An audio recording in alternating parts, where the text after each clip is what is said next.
ഈശോയിൽ സ്നേഹം നിറഞ്ഞവരെ, വിശുദ്ധരിലൂടെ വിശുദ്ധിയിലേക്ക് എന്ന വിശുദ്ധരെ അറിയുന്ന അവരുടെ നല്ല ഗുണങ്ങളും അവരെപ്രകാരം കർത്താവിനെ മഹത്വപ്പെടുത്തി എന്ന അവരുടെ ജീവിതത്തെ മനസ്സിലാക്കിക്കൊണ്ട് നമ്മെ ഒന്നുകൂടെ വിശുദ്ധിയിലേക്ക് നയിക്കാൻ പരിശ്രമിക്കുന്ന ഈ ഒരു വചന ശുശ്രൂഷയിലേക്ക്, ഈ ഗുഡ്നസ് ടിവിയിൽ ഒരു അനുഗ്രഹീത പ്രോഗ്രാമിലേക്ക് നിങ്ങളെല്ലാവരും സ്നേഹത്തോടെ സ്വാഗതം ചെയ്യുന്നു.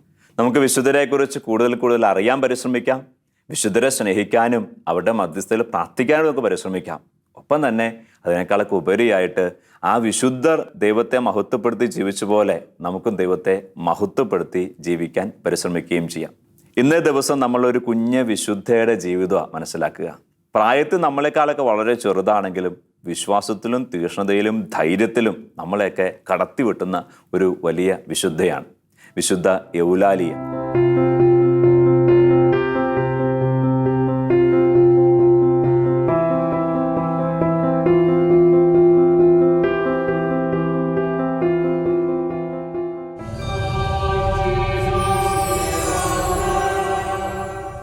റോമൻ ഭരണകാലഘട്ടത്തിൽ ക്രിസ്തുമതം പീഡിപ്പിക്കപ്പെടുകയും അനേകർ യേശുക്രിസ്തുവിന്റെ നാമത്തെ പ്രതി കൊല്ലപ്പെടുകയും ചെയ്യുന്ന കാലഘട്ടത്തിൽ ധീര രക്തസാക്ഷിത്വം വഹിച്ച ഒരു വിശുദ്ധയാണ് ഈ വിശുദ്ധ എവുലാലിയ. ഈ വിശുദ്ധയുടെ ഈ രക്തസാക്ഷിണിയുടെ ജീവിതത്തെക്കുറിച്ച് മനസ്സിലാക്കുന്നതിന് മുമ്പ് രക്തസാക്ഷിത്വത്തെക്കുറിച്ച് ഈശോ പറഞ്ഞിരിക്കുന്ന 1-2 വാക്യങ്ങൾ ദൈവവചനം നമ്മൾ മനസ്സിലാക്കുന്നത് നല്ലതായിരിക്കും. യോഹന്നാന്റെ സുവിശേഷം 12-ാം അധ്യായം 24, 25, 26 വാക്യങ്ങൾ വചനപ്രകാരം നമ്മോട് പറയുകയാണ്: സത്യം സത്യമായി ഞാൻ നിങ്ങളോട് പറയുന്നു, ഗോതമ്പ് മണി നിലത്ത് വീണ് അഴിയുന്നില്ലെങ്കിൽ അത് അതേപടിയിരിക്കും, അഴിയുന്നെങ്കിലോ അത് വളരെ ഫലം പുറപ്പെടുവിക്കും. നോക്കിക്കേ, ഈശോ സ്വന്തം അധരങ്ങളിലൂടെ പറയുന്ന ഒരു വചനമാണ്. ഈശോ ഈ ഒരു കാര്യം പറയുന്നതിന് മുമ്പ് ഒരു ഇൻട്രൊഡക്ഷൻ ഇടുന്നുണ്ട്. പ്രധാനപ്പെട്ട കാര്യമാണെന്ന് സൂചിപ്പിക്കുന്ന ഇൻട്രൊഡക്ഷൻ. ഈശോ പറയുവാണ്, സത്യം സത്യമായി ഞാൻ നിങ്ങളോട് പറയുന്നു എന്ന് പറയുമ്പോൾ നമുക്കറിയാം വളരെ വളരെ പ്രധാനപ്പെട്ട ചില കാര്യങ്ങൾ പറയാൻ നേരത്താണ് ഈശോ ഇപ്രകാരം ഒരു ഇൻട്രൊഡക്ഷൻ നൽകുക. അപ്പോൾ ഈശോ പറയാണ്, പ്രധാനപ്പെട്ട ഒരു കാര്യമാണ്. എന്താണ് പ്രധാനപ്പെട്ട കാര്യം? ഗോതമ്പ് മണി നിലത്ത് വീണ് അഴിയുന്നില്ലെങ്കിൽ അത് അതേപടി ഇരിക്കും, അഴിയുന്നെങ്കിലോ അത് വളരെ ഫലം പുറപ്പെടുവിക്കും. എന്താ ഗോതമ്പ് മണി എന്ന് വെച്ചാൽ? അതൊരു ധാന്യമാണ്. അത് വളരെ ഭംഗിയായിട്ട് വേണമെങ്കിൽ കുറേ നാൾ സുരക്ഷിതമായിട്ടിരിക്കും. പക്ഷെ നിലത്ത് വീഴുവാണെങ്കിൽ അത് അഴിഞ്ഞില്ലാണ്ടായിത്തീരും, അതിൻ്റെ അസ്തിത്വം ഇല്ലാണ്ടായിത്തീരും, അതൊന്നും അല്ലാണ്ടായിത്തീരും. പക്ഷേ അത് നിലത്ത് വീണ് അഴിഞ്ഞില്ലാണ്ടായിത്തീരുമ്പോൾ അതൊരു ചെടിയായിട്ട് മാറും, അതിൽ ധാരാളം ഗോതമ്പ് മണികൾ ഉണ്ടാകും. പ്രിയപ്പെട്ടവർ, നമുക്ക് ദൈവം നൽകിയിരിക്കുന്ന ഒരു അസ്തിത്വമുണ്ട്, നമുക്ക് ദൈവം നൽകിയിരിക്കുന്ന കഴിവുകളുണ്ട്, മനോഹരമായൊരു ശരീരമുണ്ട്, മനോഹരമായ ജീവിതമുണ്ട്. നമുക്ക് ഈ ശരീരത്തിൻ്റെ ഈ ജീവിതത്തിൻ്റെ കുറേ സുഖ സന്തോഷങ്ങളൊക്കെ ഉണ്ട്. ഈശോ പറയുവാണ്, ഈ ശരീരവും ഈ ശരീരത്തിൻ്റെ സുഖങ്ങളും സന്തോഷങ്ങളും ഒക്കെ യേശുക്രിസ്തുവിനെ നാം ത്യജിക്കാൻ തയ്യാറാവുകയാണെങ്കിൽ, അഴിയപ്പെടാൻ തയ്യാറാവുകയാണെങ്കിൽ ദൈവവചനം പറയുക, ധാരാളം ഫലം പുറപ്പെടുവിക്കുന്നവരായിട്ട് നമ്മൾ മാറും. അങ്ങനെയുള്ളവരാണ് രക്തസാക്ഷികൾ. അവർക്കുണ്ടാകാമായിരുന്ന സന്തോഷം അവരുടെ ശരീരത്തെ പോലും വേണ്ട എന്ന് വെച്ച് ഈശോയെ പ്രതി അതൊക്കെ ത്യജിച്ചു. അത് വളരെ ഫലം പുറപ്പെടുവിക്കുന്ന ഒരു പ്രവൃത്തിയായിട്ട് മാറുകയും ചെയ്തു. അടുത്ത ദൈവവചന ഭാഗം വചനം പറയുകയാണ്, തൻ്റെ ജീവനെ സ്നേഹിക്കുന്നവൻ അത് നഷ്ടപ്പെടുത്തുന്നു, ഈ ലോകത്തിൽ തൻ്റെ ജീവനെ ദ്വേഷിക്കുന്നവൻ നിത്യജീവനിലേക്ക് അതിനെ കാത്തുസൂക്ഷിക്കും എന്ന് പറഞ്ഞ ജീവനെക്കുറിച്ചാണ് ഈ ഗോതമ്പണിയെക്കുറിച്ച് പറയുമ്പോൾ പറയുക. അപ്പോൾ നമ്മുടെ ജീവിതത്തെ, നമ്മുടെ സുഖങ്ങളെ, നമ്മുടെ സന്തോഷങ്ങളെ, നമ്മുടെ സൗകര്യങ്ങളെ നമ്മൾ സ്നേഹിച്ച് അതിനെയും കെട്ടിപ്പിടിച്ചുകൊണ്ട് പോവുകയാണെങ്കിൽ കർത്താവ് പറയുകയാണെങ്കിൽ യഥാർത്ഥത്തിൽ നാം അതൊക്കെ നഷ്ടപ്പെടുന്നവരായിട്ട് മാറും. മറിച്ച് ഈശോയുടെ സ്നേഹത്തെ പ്രതി, ഈശോയിലെ വിശ്വാസത്തെ പ്രതി നമ്മുടെ ഈ സുഖങ്ങളെയും സന്തോഷങ്ങളെയൊക്കെ നമ്മളൊന്ന് വേണ്ടാന്ന് വെക്കാനായിട്ട് തയ്യാറാകുകയാണെങ്കിൽ യഥാർത്ഥത്തിൽ നമ്മൾ ആ സുഖവും സന്തോഷമൊക്കെ നേടുന്നവരായിട്ട് മാറും. ഇത് വലിയൊരു ദൈവിക രഹസ്യമാണ്. ഇത് മനസ്സിലാക്കാൻ പറ്റണമെങ്കിൽ സ്വർഗം എന്നൊരു യാഥാർത്ഥ്യത്തിൽ വിശ്വസിക്കണം. അപ്പോൾ ഈ ലോകത്തിൽ ഈശോയെ പ്രതി ചിലതൊക്കെ വേണ്ടാന്ന് വെച്ചാൽ, ചില സുഖവും സന്തോഷമൊക്കെ വേണ്ടാന്ന് വെച്ചാൽ, ഇനി ജീവിതം പോലും വേണ്ടാന്ന് വെച്ചിട്ടുണ്ടെങ്കിൽ അതിന് മറുപടിയായിട്ട്, പ്രതിഫലമായിട്ട് സ്വർഗത്തിൽ മനോഹരമായിട്ടുള്ളൊരു ജീവിതം ഉണ്ട് എന്ന് വിശ്വസിക്കാൻ പറ്റുന്നവർക്ക് ഈ വചനത്തിൻ്റെ അർത്ഥം മനസ്സിലാക്കാൻ പറ്റുള്ളൂ. അപ്രകാരം ഈ ദൈവവചനത്തെ വിശ്വസിച്ചവരും ഹൃദയത്തിലേക്ക് സ്വീകരിച്ചവരുമായിരുന്നു രക്തസാക്ഷികൾ. വീണ്ടും ദൈവത്തിൻ്റെ വചനം പറയാണ്, എന്നെ ശുശ്രൂഷിക്കാൻ ആഗ്രഹിക്കുന്നവൻ എന്നെ അനുഗമിക്കട്ടെ, അപ്പോൾ ഞാൻ ആയിരിക്കുന്നിടത്ത് എൻ്റെ ശുശ്രൂഷകനും ആയിരിക്കും.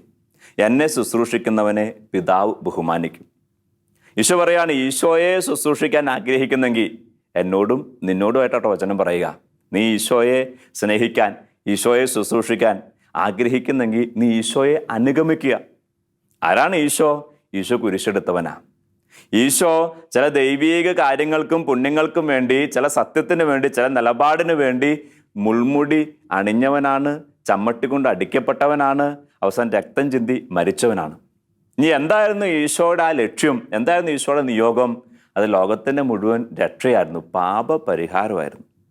അങ്ങനെയെങ്കിൽ ലോകത്തിൻ്റെ മുഴുവൻ പാപങ്ങൾക്ക് പരിഹാരമായിട്ട് രക്ഷയ്ക്ക് വേണ്ടി ഞാനും ഈശോ നടന്ന വഴിയിലൂടെ നടക്കുവാണെങ്കിൽ ഈശോ പറയുവാണ്, ഈശോ ആയിരിക്കുന്നിടത്ത് ഞാനും എത്തും. അപ്പോൾ ഈശോ നടന്ന വഴികളിലൂടെ നടക്കാനുള്ളൊരു വിളിയാണ്. കർത്താവിനെ സ്നേഹിക്കുന്നെങ്കിൽ, കർത്താവിൻ്റെ കൂടെ ആയിരിക്കാൻ ആഗ്രഹിക്കുന്നെങ്കിൽ നമുക്ക് ദൈവം നൽകുക. എന്നിട്ട് പ്രതിഫലത്തെക്കുറിച്ച് പറയുന്നുണ്ട്. ഈശോയെ ശുശ്രൂഷിക്കുന്നവൻ, ഈശോയെ സ്നേഹിക്കുന്നവൻ ദൈവപിതാവിനാൽ ശുശ്രൂഷിക്കപ്പെടും, ബഹുമാനിക്കപ്പെടും, ആദരിക്കപ്പെടും. പ്രിയപ്പെട്ടവരെ, അപ്പം അങ്ങനെയെങ്കിൽ ഈ ഒരു വാഗ്ദാനങ്ങളൊക്കെ നമ്മുടെ മുമ്പിൽ ദൈവവചനം വെച്ചേക്കുവാണ്.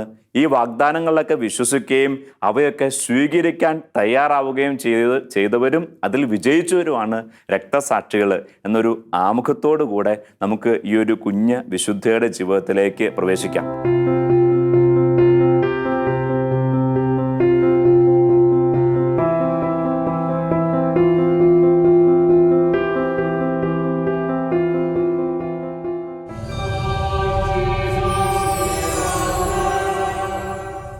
വിശുദ്ധ എവുലാലിയ 291 മെരീദ എന്ന് പറയുന്ന റോമായിലെ ഒരു സ്ഥലത്ത് ജനിച്ചു എന്നാണ് കരുതപ്പെടുക.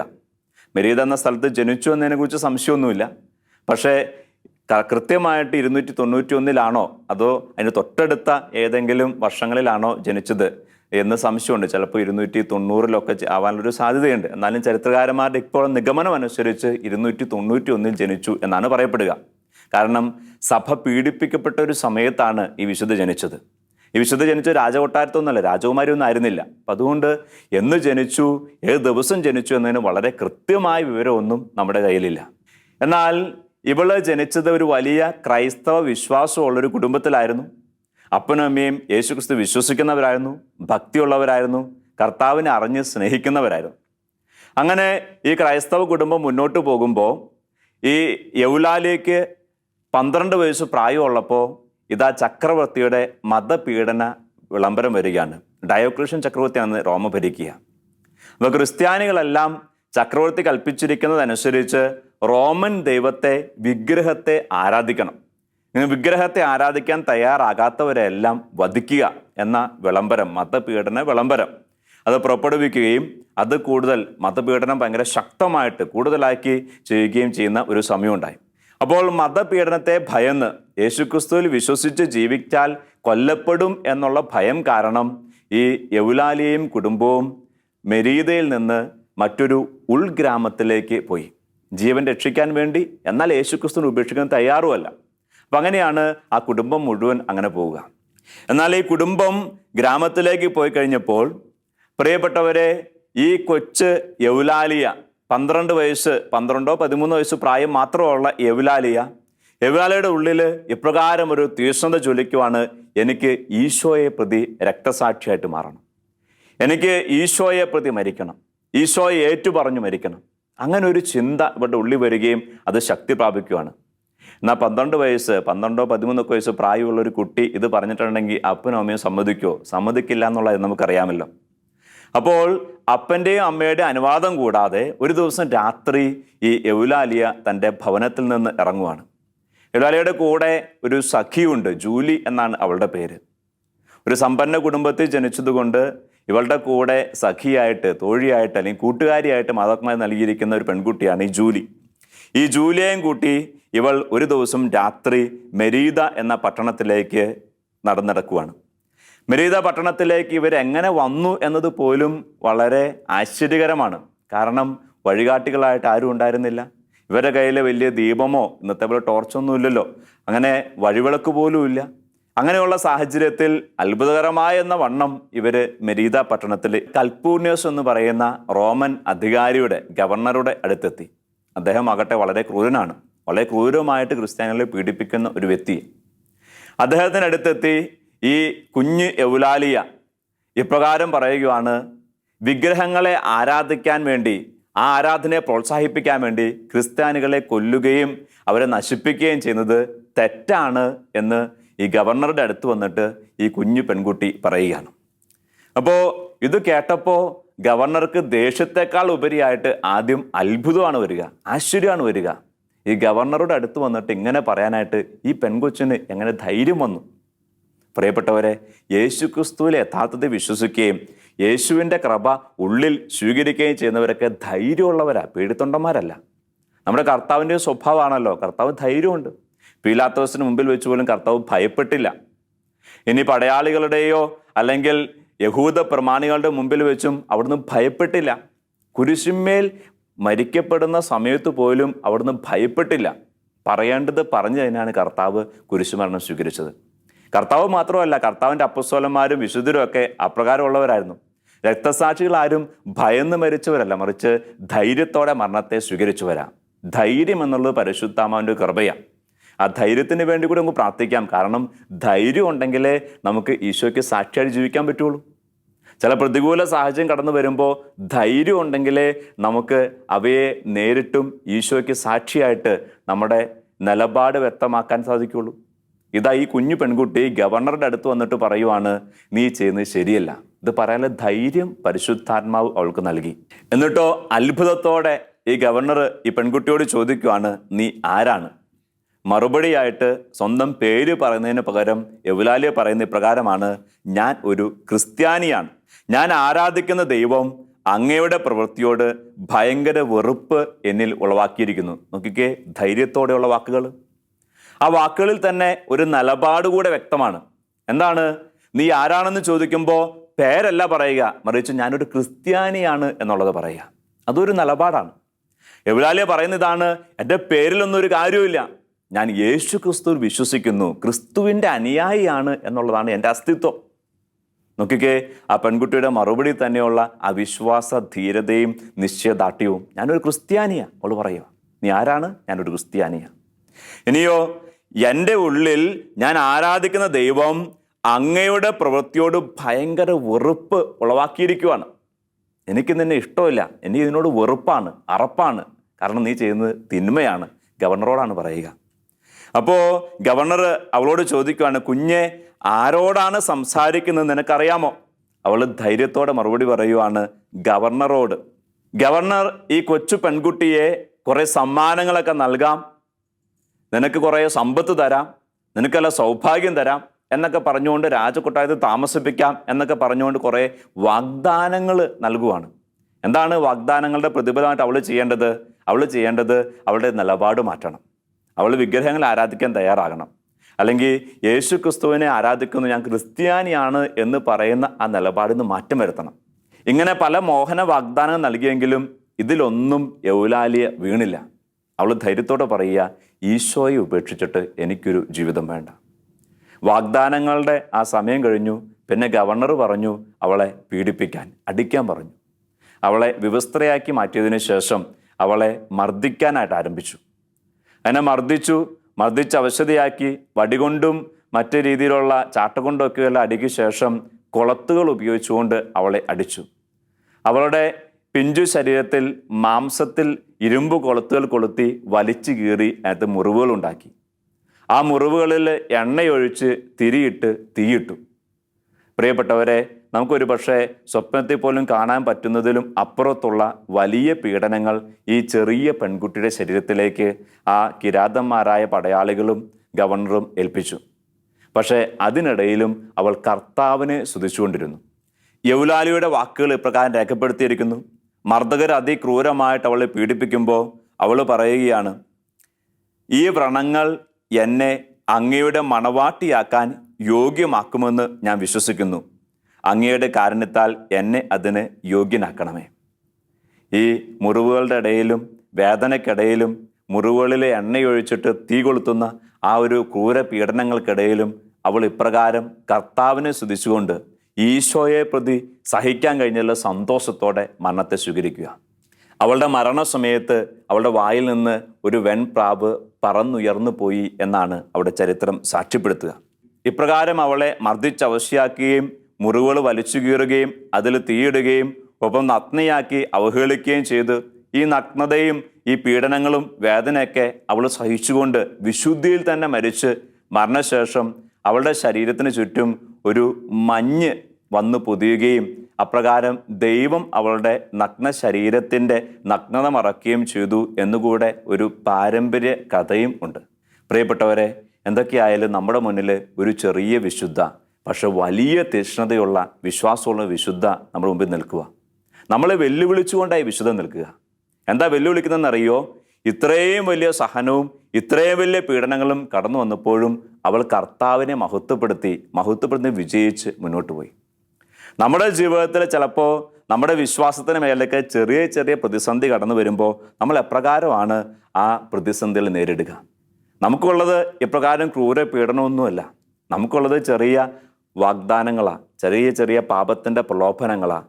ഈശോ എന്ന് അല്പനേരം മാറ്റിവെക്കുകയാണെങ്കിൽ, ചില വിശ്വാസകരമായ കാര്യങ്ങൾ അല്പസമയം മാറ്റിവെക്കുകയാണെങ്കിൽ കുറച്ച് സുഖം കിട്ടും, കുറച്ച് സന്തോഷം കിട്ടും. പക്ഷേ ഈ ചെറിയ പ്രലോഭനത്തിൽ പോലും നമ്മൾ വീണു പോകുമ്പോൾ യൗലാലിയ ഒരു വെല്ലുവിളിയായിട്ട് നമ്മുടെ മുമ്പിൽ നിൽക്കുക. അത്രയും വലിയ പ്രലോഭനങ്ങൾ കടന്നു വന്നപ്പോഴും അവൾ ഉറച്ചു നിന്നു. ഇനി പ്രലോഭനം കഴിഞ്ഞ് അതിക്രൂരമായ പീഡനങ്ങൾ കടന്നു വന്നപ്പോഴും അവൾ ഈശോയെ ഉപേക്ഷിച്ചില്ല. ഈശോയ്ക്ക് വേണ്ടി അവൾ മരണം വരിച്ചു. ഈശോയിൽ സ്നേഹം നിറഞ്ഞവരെ, വിശുദ്ധ പത്രോസ്ലീഹ എഴുതിയ 1-ാം ലേഖനം 4-ാം അധ്യായം 12 മുതൽ വാക്യങ്ങൾ വചനപ്രകാരം നമ്മോട് പറയുക: പ്രിയപ്പെട്ടവരെ, നിങ്ങളെ പരിശോധിക്കാനായി അഗ്നി പരീക്ഷകൾ ഉണ്ടാകുമ്പോൾ അപ്രതീക്ഷിതമായതെന്തോ സംഭവിച്ചാൽ എന്ന പോലെ പരിഭ്രമിക്കരുത്. അപ്പോൾ വചനം മുൻകൂട്ടി നമ്മോട് പറയുക, ചില അഗ്നി പരീക്ഷകൾ കടന്നു വരും.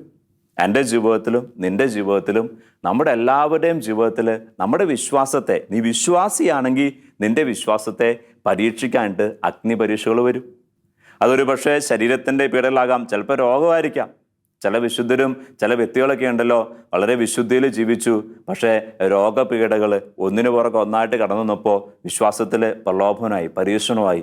ഞാൻ വിശ്വസിക്കുന്ന ദൈവം, ഞാൻ ആരാധിക്കുന്ന ദൈവം എന്തേ എന്നെ സുഖപ്പെടുത്താത്തെ? അത് പ്രലോഭനമാണ്. ചിലപ്പോൾ ചിലരുടെ ജീവിതത്തിൽ ദാമ്പത്യ ബന്ധത്തിലായിരിക്കാം പ്രതിസന്ധിയിൽ കടന്നു വരുവാണ്, അസ്വസ്ഥത കടന്നു വരുവാണ്. കുറേ നാൾ പ്രാർത്ഥിച്ചിട്ട് ദൈവം ഇടപെടുന്നതായിട്ട്, പ്രാർത്ഥന കേൾക്കുന്നതായിട്ട് തോന്നണില്ല.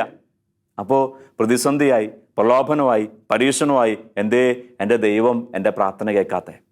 പ്രിയപ്പെട്ടവരെ, നമ്മുടെ കർത്താവ് വാഗ്ദാനം ചെയ്തിരിക്കുവാണ്, ഏറെ അനുഗ്രഹവും സ്വർഗവും നമുക്ക് തരും എന്നതിനൊപ്പം തന്നെ ചില പരീക്ഷണങ്ങളും നമുക്ക് തരും. കാരണം നമ്മുടെ വിശ്വാസത്തെ പരീക്ഷിച്ചറിയണമല്ലോ, ഉറച്ചു നോക്കണമല്ലോ. നമ്മുടെ വിശ്വാസം യഥാർത്ഥത്തിൽ കട്ടിയായ വിശ്വാസമാണോ, ശരിയായ വിശ്വാസമാണോ, ദൃഢതയുള്ള വിശ്വാസമാണോ എന്ന് ഉറച്ചു നോക്കുന്ന പരീക്ഷണങ്ങൾ നമ്മുടെ ജീവിതത്തിൽ ഉണ്ടാകും. ഇനി എന്താ ദൈവത്തിൻ്റെ വചനം വീണ്ടും പറയുക? അങ്ങനെ പരീക്ഷണം ഉണ്ടാകുമ്പോൾ അപ്രതീക്ഷിതമായിട്ട് എന്തോ സംഭവിച്ചാൽ എന്ന പോലെ പരിഭ്രമിക്കരുത്. പ്രതീക്ഷിച്ചിരിക്കുമ്പോൾ പരിഭ്രമം ഉണ്ടാവില്ല. വീണ്ടും വചനം പറയുവാണ്, ക്രിസ്തുവിൻ്റെ പീഡകളിൽ നിങ്ങൾ പങ്കുകാരാകുന്നതിൽ ആഹ്ലാദിക്കുവിൻ. അപ്പോൾ സഹനം ഉണ്ടാകുമ്പോൾ, ഈശോയോട് ചേർന്ന് നിന്നിട്ട് സഹനം ഉണ്ടാകുമ്പോൾ, കയ്യിലിരിപ്പുണ്ടല്ല, ഈശോയോട് ചേർന്ന് നിന്നിട്ട് സഹനം ഉണ്ടാകുമ്പോൾ യേശുക്രിസ്തുവിനെ പ്രതി പീഡിപ്പിക്കപ്പെടാൻ നിങ്ങൾക്ക് കഴിയുന്നെങ്കിൽ കർത്താവിൻ്റെ വചനം പറയുക, അതിൽ നിങ്ങൾ സന്തോഷിക്കുവിൻ. എന്താ സന്തോഷത്തിന് കാരണം? വചനം പറയുവാണ്, അവൻ്റെ മഹത്വം വെളിപ്പെടുമ്പോൾ നിങ്ങൾ അത്യധികം ആഹ്ലാദിക്കും. ക്രിസ്തുവിൻ്റെ നാമനിമിത്തം നിന്ദിക്കപ്പെട്ടാൽ നിങ്ങൾ ഭാഗ്യവാന്മാർ. എന്തെന്നാൽ മഹത്വത്തിൻ്റെ ആത്മാവ്, അതായത് ദൈവാത്മാവ് നിങ്ങളിൽ വസിക്കുന്നു. ഇതാണ് ഈ വിശുദ്ധ എവുലാലിയെയും മറ്റ് രക്തസാക്ഷികളൊക്കെ കാണിച്ചു തരിക. നമ്മുടെ ശരീരം എപ്രകാരം കീറി മുറിക്കപ്പെട്ടാൽ നമുക്ക് വേദന ഉണ്ടാവുകയോ അപ്രകാരം തന്നെ ഈ വിശുദ്ധരുടെ ജീവിതത്തിലും അവർ കീറി മുറിക്കപ്പെട്ടപ്പോൾ അവർ വേദനിച്ചു. അവർ വേദനയെ സ്നേഹിച്ചൊന്നുമില്ല കേട്ടോ. നമ്മൾ വേദനയെ വെറുക്കുന്ന പോലെ തന്നെ നമ്മുടെ ശരീരത്തിൽ വേദന ഉണ്ടാകുമ്പോൾ, നമ്മുടെ മനസ്സിൽ വേദന ഉണ്ടാകുമ്പോൾ നമുക്കുണ്ടാകുന്ന അതേ സങ്കടവും ദുഃഖവും അവർ അനുഭവിച്ചിരുന്നു. പക്ഷെ എന്തുകൊണ്ടാണ് ധൈര്യത്തോടെ അവർ ആ വേദന സഹിച്ചത്?